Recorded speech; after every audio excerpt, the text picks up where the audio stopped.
Easily ഒരു PYQ നോക്കിയാലോ. Question എന്താ പറയുന്നത്? സുവർണ വിപ്ലവം എന്നറിയപ്പെടുന്നത് ഏത് ഉൽപാദനത്തെയാണെന്നാണ് ചോദിച്ചിരിക്കുന്നത്. ഓപ്ഷൻസ് നോക്കാം. മുട്ട, പഴം, പച്ചക്കറി, പരുത്തി, പാലാണ്. ഓപ്ഷൻ ബി ആണ് നമ്മുടെ ആൻസർ വരുന്നത് കേട്ടോ. ഗോൾഡൻ റെവല്യൂഷൻ അല്ലെങ്കിൽ സുവർണ വിപ്ലവം എന്ന് പറയുന്നത് നമ്മുടെ പഴം, പച്ചക്കറി, തേൻ എന്നതിന്റെ ഉൽപാദന വർധനവിന് വേണ്ടിയിട്ടാണ്.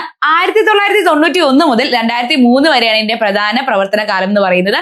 മറ്റു ഓപ്ഷൻസും കൂടെ നോക്കിയാലും. മുട്ട, സിൽവർ റെവല്യൂഷൻ അല്ലെങ്കിൽ വെള്ളി വിപ്ലവം എന്നാണ് ഇതിനെ അറിയപ്പെടുന്നത്. അതായത് മുട്ടയും അതുപോലെ തന്നെ കോഴിയിറച്ചിയുടെയും ഉൽപാദന വർധനവിന് വേണ്ടിയിട്ടാണ് ഈ ഒരു റെവല്യൂഷൻ കൊണ്ടുവന്നത്.